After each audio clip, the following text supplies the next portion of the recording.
நீங்கள் பார்த்து கொண்டு இருப்பது உங்கள் கௌசிகா ரிவ்யூ. சரி வாங்க வீடியோக்குள்ள போய் என்ன நடக்க போகுது அப்படின்னு சொல்லிட்டு பாத்தீங்கன்னா, நம்ம இலக்கியா இருக்காங்களா, அவங்க இருந்து சரியான பிறந்தநாள் கிஃப்ட் நம்ம எஸ்எஸ்கேவுக்கு கொடுத்துட்டாங்க. எஸ்எஸ்கே ஒரு பக்கம் எதிர்பார்க்கவே இல்லை. எப்படியும் அவங்க சொல்றதால நம்ம செஞ்சோம்னா நம்மளுக்கு எந்த ஒரு பிரச்சனையும் வராது. அது மட்டும் இல்லாம இலக்கியா சொன்ன வார்த்தையை காப்பாத்துவா அப்படின்னு சொல்லிட்டு நம்பின்னு இருக்காங்க.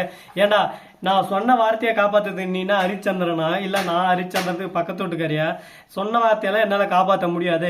உன்ன மாதிரி கேடு கெட்டவன் கேப் மாதிரி தனவனுக்கு இந்த மாதிரி தண்டனை கொடுத்தே ஆகணும். என் புருஷனை எந்த அளவுக்கு ஒரு பக்கம் அவமானப்படுத்தி அசங்கப்படுத்தி கதற விட்ட, அதுக்கெல்லாம் சரியான தண்டனை உன் வாயில நீ மன்னிப்பு கேட்கணும்னு சொல்லிட்டு நினைச்ச மாதிரி உன்னை கேட்க வச்சேன். இப்ப போலீஸை வர வச்சேன்.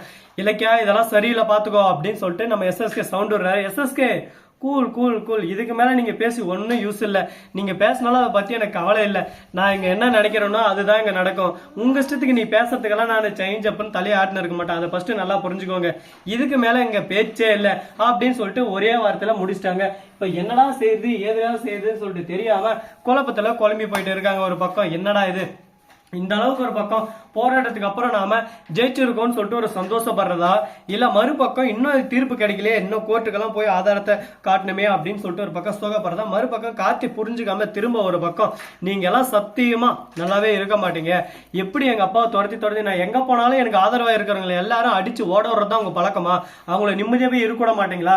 எங்களுக்கு ஆதரவு கொடுத்தது ஒரு குத்தமா? இதுக்கு மேல அவங்க எங்களுக்கு ஆதரவு கொடுக்க மாட்டாங்க. தயவு செய்து இந்த கேஸை வாபஸ் வாங்குங்க அப்படின்னு சொல்லிட்டு கேக்குறாங்க. டே கார்த்தி, உண்மை எது என்ன ஏதுன்னு சொல்லிட்டு புரியாம பேசுன்னு இருக்காத. உண்மை தெரிஞ்சா நீ இப்படி பேச மாட்ட. உண்மை என்ன உனக்கு தெரியல, அதனாலதானே இப்படி பேசுன்னு இருக்க. கூடிய சீக்கிரம் கூடிய விரைவில் உண்மை உனக்கு தெரிய வரும். அப்ப நீ யோசிப்ப, ஐயோ நம்ம தப்பு பண்ணிட்டோம்லோ, நம்ம ஃபர்ஸ்ட் சூதானமா இருந்திருக்கணும். தேவையில்லாம இந்த எஸ்எஸ்கே பேச்சுக்கே தப்பு பண்ணிட்டோம். நம்ம அண்ணா எனக்கு அப்பயே சொன்னாரு, எஸ்எஸ்கே பேச்செல்லாம் கேட்காத, எஸ்எஸ்கே கேடு கட்டவன் முள்ள மாதிரி முடிச்சு வைக்கி கேப் மாதிரின்னு சொல்லிட்டு. ஆனா நாம எந்த ஒரு வார்த்தையும் கேட்காம நாம நம்ம இஷ்டத்துக்கு ஆடினதே இப்ப நமக்கு பிரச்சனையா வந்து நின்று இருக்கு அப்படின்னு சொல்லிட்டு ஃபீல் பண்ணுவாங்க. இதுக்கு தாங்க சொல்றது, எந்த அளவுக்கு நாம ஒருத்தர் மேல நம்பிக்கை வைக்கிறோம்லோ அந்த அளவுக்கு அவங்க மேல சந்தேகமும் வச்சு அவனை கண்டிப்பா ரெண்டுமே ஒரு இடத்துல இருந்தாதான் அந்த இடம் கரெக்டா கம்ஃபர்டபுளா இருக்கும். அதெல்லாம் வார்த்தைக்கு சொல்லுவாங்க சந்தேகன்றது ஒன்று இருக்கக்கூடாதுன்னு சொல்லிட்டு. ஆனா அது கண்டிப்பா இருந்தா மட்டும்தான் அந்த இடத்துல கரெக்டா நம்ம ஒரு மூவ் பண்ண முடியும். இருக்கோ இல்லையோ, பிரச்சனை வருதோ வரலையோ, அதுக்கு முன்கூட்டியே நம்ம அதுக்கு தயாரா இருந்துக்கணும். அது போலதான் நம்ம இலக்கியாவும் இருக்காங்க இப்போதைக்கு. ஏன்னா இத்தனை நாள் இலக்கியா இருந்தது வேற பாதை, அந்த பாதையில திரும்ப போனா அவங்களோட வாழ்க்கை அடிமட்டத்துக்கு தள்ளப்படுவாங்க அப்படின்னு சொல்லிட்டு புரிஞ்சுக்கிட்டு தெளிஞ்சிட்டாங்க. இதுக்கு மேல இந்த பிரச்சனைல மாட்டக்கூடாதுன்னு சொல்லிட்டு முழிச்சிட்டாங்க. சரி ஓகே, முடிஞ்சு போச்சு, அதை பத்தி பேசி ஒன்னும் நடக்க போறதில்ல. அடுத்து என்ன பண்ணலாம், என்ன டெவலப் பண்ணலாம் அப்படின்னு சொல்லிட்டு அடுத்தடுத்த விஷயத்தை பத்தி தான் நம்ம யோசிச்சுன்னு போயிட்டே இருக்கணும்.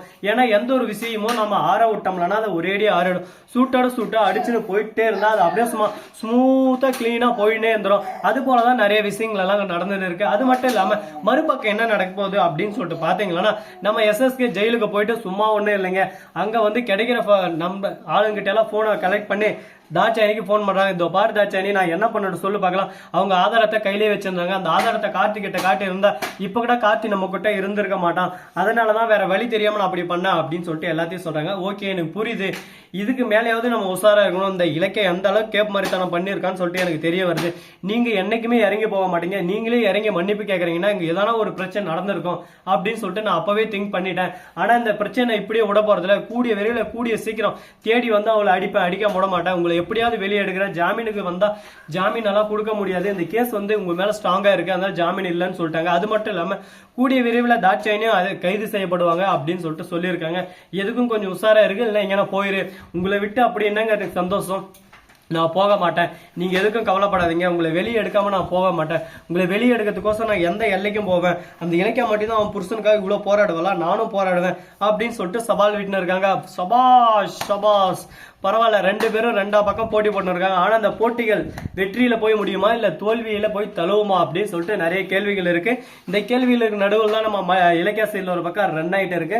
சரி, போனதே போச்சு ஆனதாச்சு, இதுக்கப்புறம் என்ன நடக்குதுன்னு சொல்லிட்டு பாத்தீங்கன்னா, கரெக்டா நம்ம தலைவி வேற லெவல்ல ஒரு பக்கம் வராங்க. யாரா அப்படின்னு சொல்லிட்டு பார்த்தா ரேவதி ஜானகி ரெண்டு பேர் வந்து, இலக்கியா நீ சூப்பர், நீ டூப்பர், நீ அப்படி நீ இப்படி பண்ண அப்படி பண்ண, சபாஸ் வேற லெவல் அப்படி இப்படின்னு சொல்லிட்டு பாராட்டுறாங்க.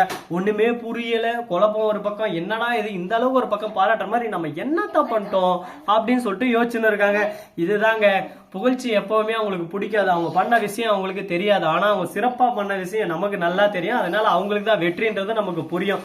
சரி, இந்த கான்செப்ட் இதோட முடிய போது அடுத்த கான்செப்டுக்குள்ள நம்ம போயிட்டு என்ட்ரி ஆகலாம். நம்ம கௌத போலீஸ் கிட்ட சொல்லிடுறாங்க, எந்த ஒரு ஜாமீனி ஈமினி எந்த ஒன்று இதுவும் கொடுக்க கூடாது, சும்மாவே விடக்கூடாது. அந்த எஸ்எஸ்கேவை அவன் பண்ணதுக்கு எல்லாமே அவன் பக்காவா அனுபவிக்கணும். அது ஏத்த மாதிரி என்னென்ன செக்ஷன்ல போட முடியுமோ போட்டு விடுங்க சார் அந்த படுகொலை பயண ஜெயில. சோ நண்பர்களே, இந்த வீடியோ பிடிச்சிருந்தா லைக் பண்ணுங்க, கமெண்ட் பண்ணுங்க, ஷேர் பண்ணுங்க, டிண்டிங் பெல்ல தட்டி விட்டு போங்க. அப்பதான் நான் போற அடுத்தடுத்த வீடியோ உடனுக்குடன் வரும். மிக்க நன்றி, தேங்க்ஸ் ஃபார் வாட்சிங், டாடா see you, நன்றி, வணக்கம், வந்தனம், வருக தருக.